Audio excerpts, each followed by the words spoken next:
కాంగ్రెస్ లో చేరేందుకు క్యూ కడుతున్నారు బీజేపీ ఎమ్మెల్యే కంటెస్టెడ్ అభ్యర్థులు. ఇప్పటికే 15 మందికి పైగా నేతలు కాంగ్రెస్ కండువా కప్పుకున్నారు. మరికొందరు కాంగ్రెస్ లోకి వెళ్లేందుకు ప్రయత్నిస్తున్నారు.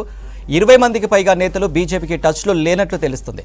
బీఆర్ఎస్ మాజీ ఎమ్మెల్యేలను బీజేపీ టార్గెట్ చేస్తుంటే బీజేపీని కాంగ్రెస్ లక్ష్యంగా చేసుకుంది.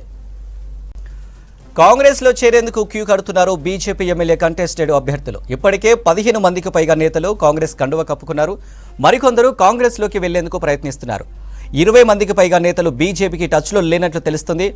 బీఆర్ఎస్ మాజీ ఎమ్మెల్యేలను బీజేపీ టార్గెట్ చేస్తుంటే బీజేపీని కాంగ్రెస్ లక్ష్యంగా చేసుకుంది. మరింత సమాచారం శ్రీనివాస్ అందిస్తారు. శ్రీనివాస్, ఎమ్మెల్యే కంటెస్టెడ్ అభ్యర్థులు బీజేపీని వీడుతున్నారు కదా, పరిస్థితి ఏంటి? అనిల్, భారతీయ జనతా పార్టీలో ఒక విచిత్ర పరిస్థితి నెలకొన్నది. భారతీయ జనతా పార్టీ ఏమో బీఆర్ఎస్ను టార్గెట్ చేస్తూ వాళ్ళకు ఉన్నటువంటి 37% ఓట్లలో, మొన్న అసెంబ్లీలో వచ్చినటువంటి ఓట్లలో కనీసం ఒక 15 నుంచి 20% వస్తే మేము దాదాపుగా 12 సీట్లు గెలుస్తామనేటువంటి ధీమాతోటి భారతీయ జనతా పార్టీ ఉన్నది. కానీ భారతీయ జనతా పార్టీలో ఉన్నటువంటి మొన్న జరిగిన అసెంబ్లీ ఎన్నికల్లో పోటీ చేసినటువంటి కంటెస్టెడ్ ఎమ్మెల్యేలు మొత్తం పార్టీని వదిలి కాంగ్రెస్ పార్టీలో చేరుతున్నారు. ఇప్పటివరకు మనకు అందినటువంటి సమాచారం, బీజేపీ నేతలతో మాట్లాడిన దాన్ని బట్టి చూస్తే సుమారు 15 మంది కాంగ్రెస్ పార్టీలో చేరారు. చాలామంది ఇప్పుడు జలంధర్ రెడ్డి మక్తల్, మిథున్ రెడ్డి మహబూబ్నగర్, ఇట్లా శ్రీ గణేష్ కంటోన్మెంట్ ఆయన కూడా కాంగ్రెస్ పార్టీలో చేరిండు. ఆరపల్లి మోహన్ మానకొండూరు, రవీంద్ర నాయక్ ఇల్లందు, ఇట్లా బావమోహన్ ఆందోల్ ఆయన వేరే పార్టీలో జాయిన్ అయ్యారు. తర్వాత ఇట్లా చాలామంది, పులిమామిడి రాజు కూడా కాంగ్రెస్ పార్టీలో జాయిన్ అయ్యారు, సంగారెడ్డి నుంచి పోటీ చేశారు.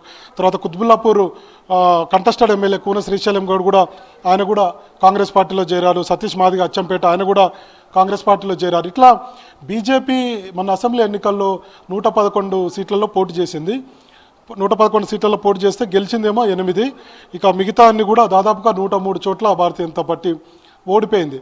తర్వాత ఇప్పుడు పార్లమెంట్ ఎన్నికలు జరుగుతున్నాయి. పార్లమెంట్ ఎన్నికల సందర్భంగా కంటెస్టెడ్ ఎమ్మెల్యే అనేది కొంత కీ రోల్ పోషిస్తారు. ఎందుకంటే అసెంబ్లీ ఎన్నికల్లో పెద్ద ఎత్తున ప్రచారం నిర్వహించాడు, కొంత క్యాడర్ని గ్యాదర్ చేసుకోగలుగుతాడు, జిల్లా అధ్యక్షుడితోటి కొంత సమన్వయం ఉంటుంది, తర్వాత ఇన్ఛార్జీలతోటి సమన్వయం చేసుకుంటూ కొంత ప్రచారం నిర్వహించాలి. కానీ ఇప్పుడు భారతీయ జనతా పార్టీకి వచ్చిన సమస్య ఏంటంటే కంటెస్టెడ్ ఎమ్మెల్యే ఎవరైతే ఉన్నారో వాళ్ళు ఎవరు కూడా దాదాపుగా 35 మంది వరకు కూడా ఇతర పార్టీలకు వెళ్ళిపోయినటువంటి పరిస్థితి. మేజర్గా కాంగ్రెస్ పార్టీలకు వెళ్ళారు. కొంతమంది అసలు భారతీయ జనతా పార్టీకి టచ్లో లేరని బీజేపీ నేతలే చెప్తున్నారు.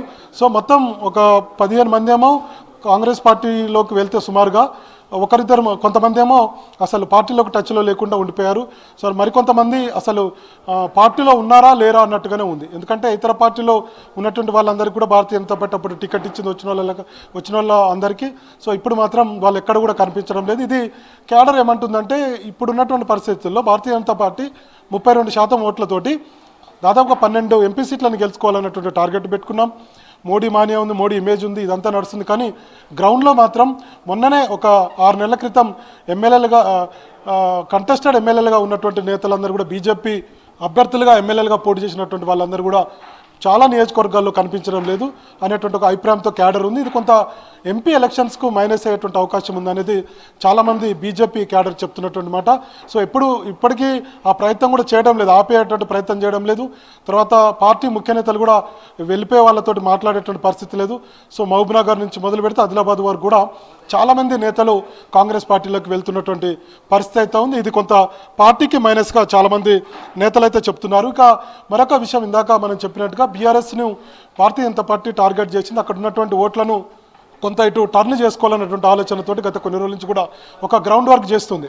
సో ఇప్పుడు 37% మేర బీఆర్ఎస్కి మొన్న అసెంబ్లీ ఎన్నికల్లో వచ్చాయి కాబట్టి కొంతమేర ఓటు కనుక భారతీయ జనతా పార్టీకి టర్న్ అయితే ఖచ్చితంగా అనుకున్నటువంటి టార్గెట్ను రీచ్ అవుతామనేది భారతీయ జనతా పార్టీ అనుకున్నది. భారతీయ జనతా పార్టీ అందుకే బీఆర్ఎస్లో ఉన్నటువంటి మాజీ ఎమ్మెల్యేలను, మాజీ ప్రజాప్రతినిధులని చేసుకున్నటువంటి ప్రయత్నం చేస్తే ఇక్కడ ఉన్నటువంటి భారతీయ జనతా పార్టీలో ఉన్నటువంటి కంటెస్టెడ్ ఎమ్మెల్యేలంతా కాంగ్రెస్ పార్టీకి వెళ్తున్నారు. సో ఇట్లా పరిస్థితి ఉంది అనేది చాలామంది బీజేపీ నేతలు చెప్తున్నారు. మరి చూడాలి, ఇంకా చాలామంది ఉన్నారు, వాళ్ళు కూడా వెళ్తే కనుక ఖచ్చితంగా పార్టీకి అయితే మైనస్ ఎఫెక్ట్ పార్లమెంట్ ఎన్నికల్లో ఉంటుందనేది చెప్తున్నారు సూర్య.